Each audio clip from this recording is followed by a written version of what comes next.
What's going on, 12s? Welcome back to my YouTube channel. So, episode 2 of Hawks Talk, the last episode did very well. So, I'm back with another one. I've got some guests with me here today. We're going to be talking about the Super Bowl recap, Russell Wilson, JJ Watt, some draft prospects, and then Zack Ertz possibly going to Seattle.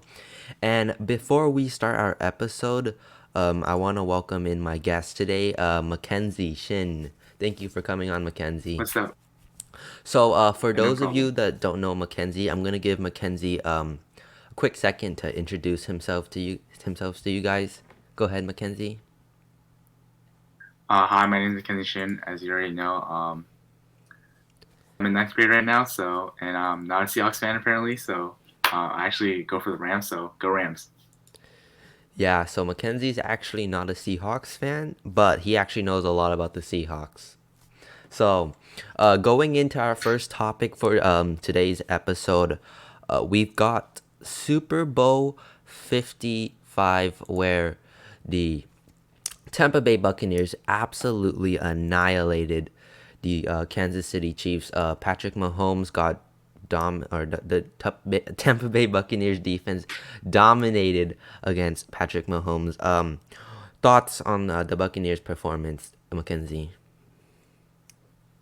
Like as you know, I was rooting for the Buccaneers this season, and just watching them, like their offense or defense, like they played great. Like they just stopped their offense, man. Like I can't say anymore. Like just played great.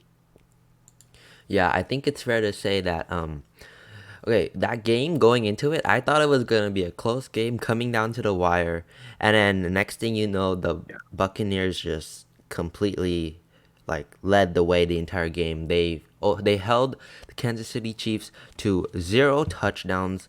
Tom Brady shredded that Chiefs defense. They couldn't really find an answer for him, and defensively, Patrick Mahomes and Andy Reid, they couldn't really get anything going. So I huge credits to the defensive coordinator Todd Bowles of the Buccaneers. He came up with a great game plan, stopped that Kansas City Chiefs offense, which is not easy to do. They're really good offense, and it's not easy to stop them.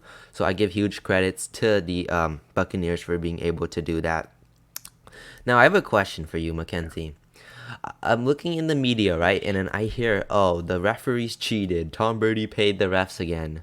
What do you think about those flags? Were they questionable, or do you think they were fair?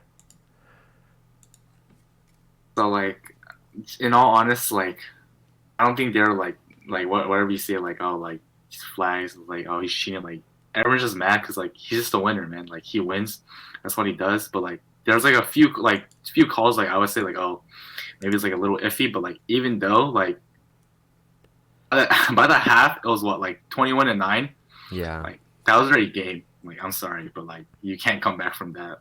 Like you already saw. Yeah, okay. I have some Chiefs fans, and they're telling me that Tom Brady cheated. He paid the refs, but I think that was those calls. They were fair. If you don't want to get a flag, don't trip somebody, don't pass interference, don't hold. You do that, you won't get a flag, and it's pretty obvious that the Chiefs were playing aggressive, which I like. But then at the same time, you got to be careful. You're holding, and if it's a hold, the referees are obviously gonna call it every single time. And Tom Brady's the Yeah. GOAT, okay? We all know he's good. So Yes, thank you, thank you. he's the GOAT. He's not gonna win every single time, but if he wins, we're not gonna be surprised because we've seen it enough times to believe that he can actually win in any situation. And now we know he can win on a different team. So are the Yeah, Patriots just getting carried by Tom Brady all those years, or what do you think, Mackenzie? I mean like Bill Belichick is a great coach, as you know, but Tom Brady, like, he's different. But like, I don't like without the Patriots though. Like, we wouldn't have Tom Brady. So it worked out for them too. Yeah, Tom Brady, he's good. But then again, okay, let's look on the other side. The future GOAT, what people refer to him as. But he literally got dominated in that game. The amount of times he was pressured, let me see, I got my notes. 52% of his dropbacks were pressures. And then he was sacked 3 times. Wow. And then the Kansas City Chiefs were missing a couple key players on their offensive line, so they had to shift a couple players over. How big of an impact did you think that had on the ability of this Chiefs offense to move the ball and score? In the first half, like it seemed fine, but just in the second half, watching that alone, their O line were not. They weren't even playing. Like you could just take them out, and there would have been no difference. Like, Yeah. the Bucks defense, they got to Patrick Mahomes so much times, and like somehow Patrick Mahomes still he still got the pass off. Like it's just crazy. Yeah, the injury of left tackle Eric Fisher definitely played a huge role. They had backup starting against the Buccaneers defense, but that doesn't take away that Buccaneers pass defense. They shut down all of the Kansas City Chiefs receivers. Not Rob Gronkowski, Travis Kelsey, he couldn't get much going. Tyreek Hill barely had a good game, and Patrick Mahomes had over 200 yards, but it didn't seem like that game.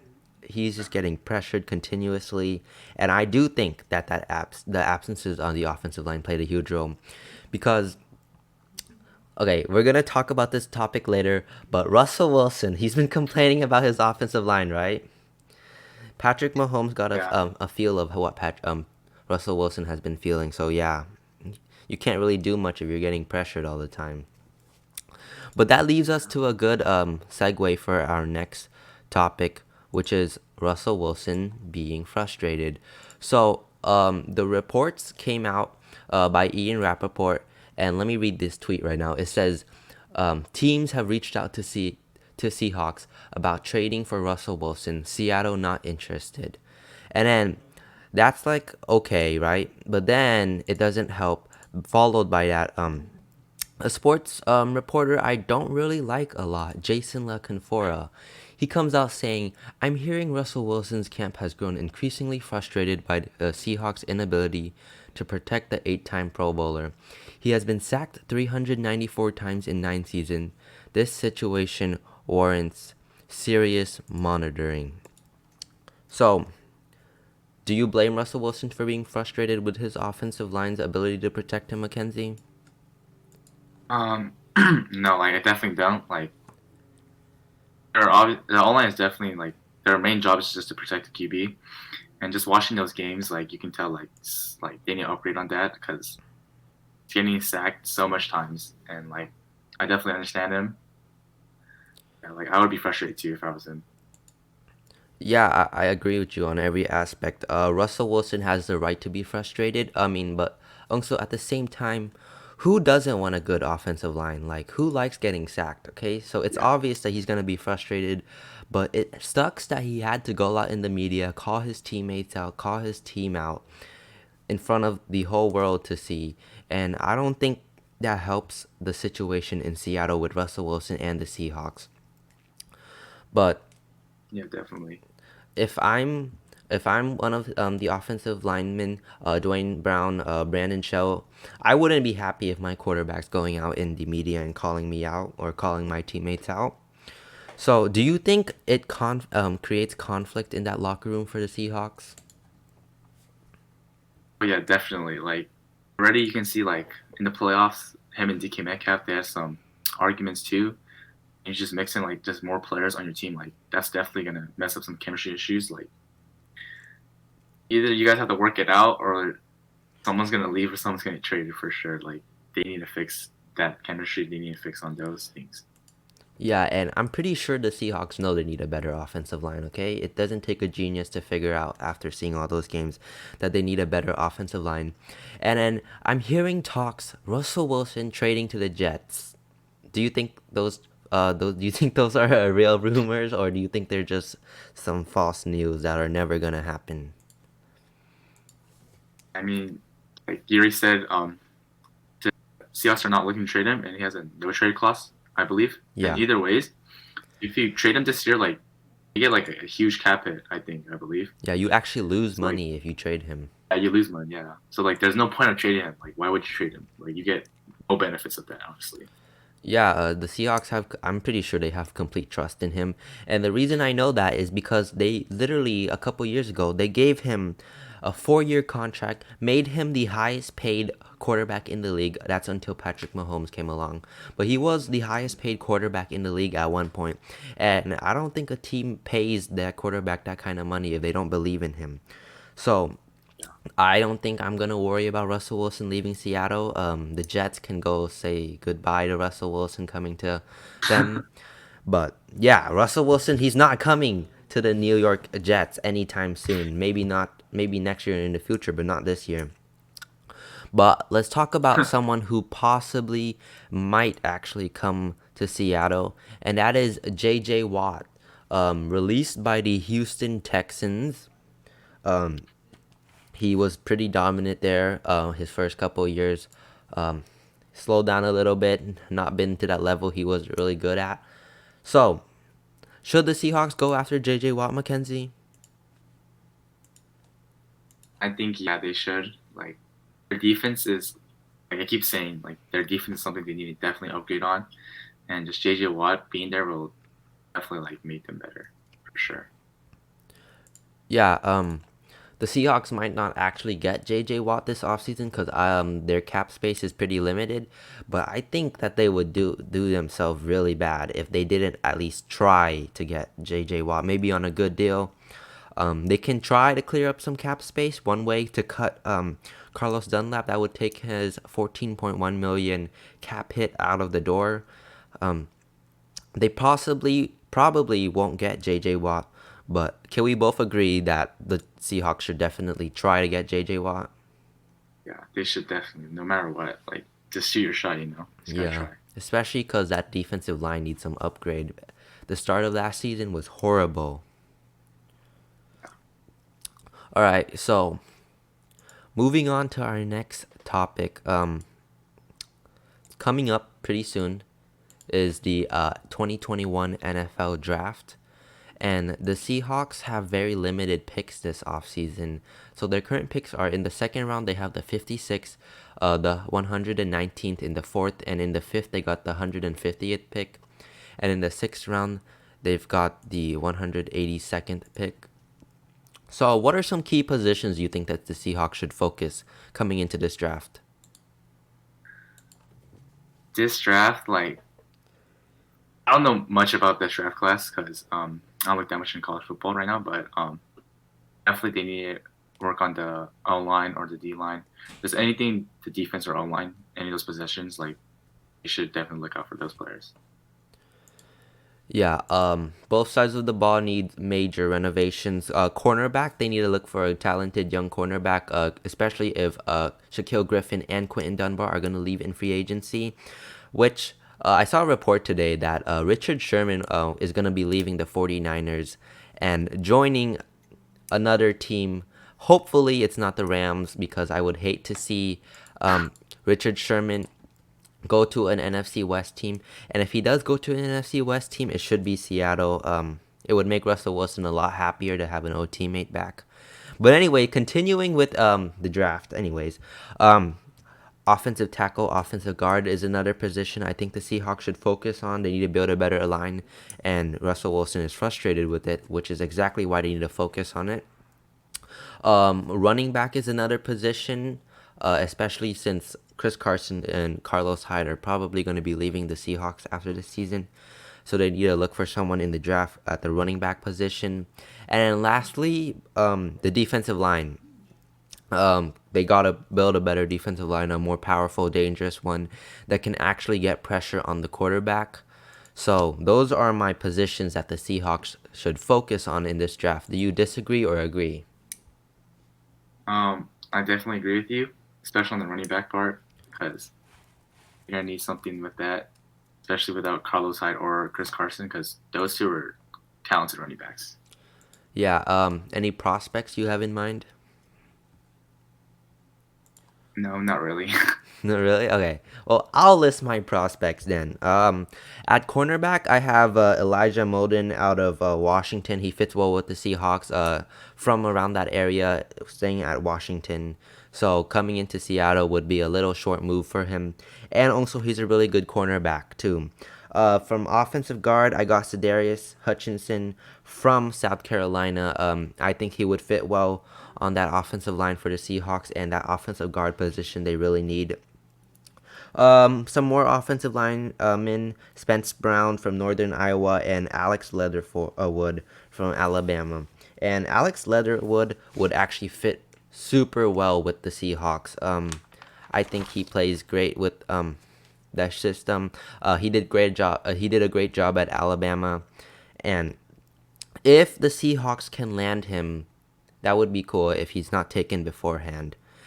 Defensive line wise, I got Dalen Hayes, an edge rusher from Notre Dame, and he did really well at the Senior Bowl. And the Seahawks coaching staff were very impressed with him. So there's a possible pick for the Seahawks.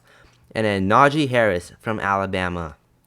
I cannot say more about this dude. I want him in Seattle so bad. He's so good. He would be amazing in the Seahawks offense. But again, if the Seahawks can pick him before anyone else does, it's going to be really tough because he possibly will go in the first round and the Seahawks don't have a first rounder. So if they can land him, or another guy at running back would be from Ohio State, Trey Sermon. He did an amazing job in that bowl game. And he's another running back I'm excited to watch in the NFL. I also want to see him in Seattle. Imagine if we could land both of those guys. That would be amazing. But then again, I don't think that's really likely. We're just going to land one of them. Now, Najee Harris or Trey Sermon, Mckenzie? In my opinion, Najee Harris.